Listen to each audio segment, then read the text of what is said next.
Era agosto del año 79 después de Cristo. El día en Pompeya comenzó con el sol brillando en el cielo, acompañado de un clima suave adecuado para el cultivo de la uva. En las calles, la vida era tranquila, pero ni el más pesimista de los hombres podía imaginar lo que estaba por venir. Ese día, Pompeya fue el escenario de una de las mayores catástrofes de nuestro tiempo. Mi nombre es Leo, bienvenido al canal de Verdades Secretas. Si aún no estás suscrito, considera suscribirte a nuestro canal, para no perderte ningún video como este. Imagina lo desesperante que debe ser luchar contra las fuerzas de la naturaleza, clamar por la vida, no poder salvar a los tuyos ni a tus seres queridos. Eso es lo que pasó en Pompeya. A mediados del año 79 después de Cristo, la ciudad fue tomada por la lava durante la erupción del monte Vesubio, y ese día, las calles, antes llenas de vida, eran solo dolor y sufrimiento. Dos festivales precedieron a la tragedia, uno de ellos dedicado a Augusto de Roma. Las celebraciones duraron días, con festejos públicos, música en las calles y obras de teatro. Pompeya estaba llena de gente en ese momento, muchos de ellos estaban en la ciudad solo para las festividades y terminaron aniquilados por la lava. Uno de los hechos más emblemáticos ocurrió el día anterior a la tragedia. Se cree que el día anterior habría ocurrido la fiesta llamada Vulcanalia, en honor al dios romano Vulcano. En esa época el culto a los dioses era todavía muy fuerte. Como Vulcano era el dios del fuego y de los volcanes, la gente acabó ignorando algunos signos de la erupción del Vesubio. Lo más probable es que sintieran algunas señales, como temblores, ruidos y humo que salían del volcán, pero la población de Pompeya no interpretó estas señales como avisos, sino como signos de buen augurio. Pensando que tal vez el dios estaría ocupando su forja y celebrando con ellos esa fecha. Ese día, la lava invadió sin piedad los ricos mercados de Pompeya, quemando todo lo que encontró a su paso. Más despiadadas que el fuego, fueron las cenizas del volcán. Extremadamente tóxico, una enorme nube de hollín envolvió la ciudad. Las personas que corrieron hacia el norte eligieron un camino que les ayudó a salvar sus vidas. Los que eligieron el este se encontraron con un callejón sin salida.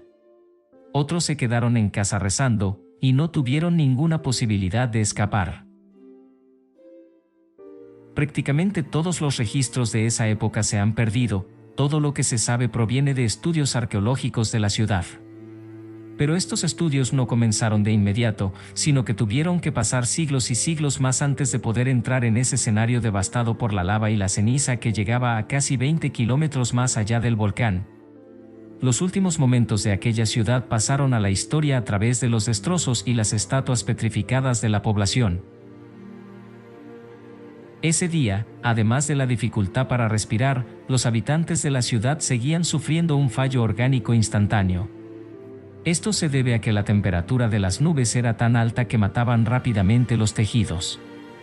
Por si la desesperación no fuera suficiente, los numerosos habitantes que no pudieron salir de Pompeya tuvieron que enfrentarse a otro problema. Sin darse cuenta, muchos fueron asfixiados por las sustancias tóxicas expulsadas por el volcán. La erupción devastó Pompeya y aterrorizó a cientos de personas que huyeron a la cercana ciudad de Herculano. Para los futuros arqueólogos, solo quedó la cáscara de lo que fue una rica comunidad, formada por una impresionante capa de ceniza. Entre los esqueletos petrificados de Pompeya se esconde un misterio. ¿Qué queda de las víctimas de la erupción volcánica? El primero se encontró a mediados del siglo XVIII y despertó el interés de los constructores del Palacio del Rey de Borbón. Luego, a mediados de la década de 1860, el equipo de excavación del historiador Giuseppe Fiorelli en Italia descubrió cientos más. En el momento del estudio, los expertos no disponían de muchas herramientas para analizar los huesos fosilizados. Así que en ese momento, la preocupación era la destrucción de los últimos restos de la civilización destruida por la catástrofe ambiental. Al principio, Giuseppe imaginó que los cuerpos de los habitantes de Pompeya no eran más que moldes huecos, formados por una capa tras otra de ceniza. Sin embargo, no podía dejar la pregunta sin respuesta. El arqueólogo y su equipo decidieron entonces rellenar los moldes petrificados con yeso. Con el resultado de este trabajo fue posible ver los detalles inquietantes de las personas antes de morir. La mirada de desesperación, la búsqueda de refugio, las familias reunidas, las parejas abrazadas. Analizar las huellas, ver los rostros y comprender lo que vivió la gente genera una conmoción aún hoy. En total, unos 16.000 ciudadanos de Pompeya y Herculano perdieron la vida. Algunas personas volvieron a la ciudad en busca de familiares o de pertenencias perdidas, pero no había mucho que encontrar. La sombra del monte Vesubio sigue viva en la ciudad de Pompeya. Hoy en día es el único volcán activo de la Europa continental, su última erupción fue en 1944. Se espera una nueva erupción en un futuro próximo, que podría ser devastadora para las 700.000 personas que viven en los alrededores del Vesubio. Y las señales de una gran erupción se interpretarán mucho mejor que hace casi 2000 años, lo que permitirá evacuar a tiempo ciudades como Nápoles. Comenta abajo si ya conocías la historia, y no olvides suscribirte al canal y dejar tu like. Hoy he terminado aquí, un gran abrazo, os espero en los próximos vídeos.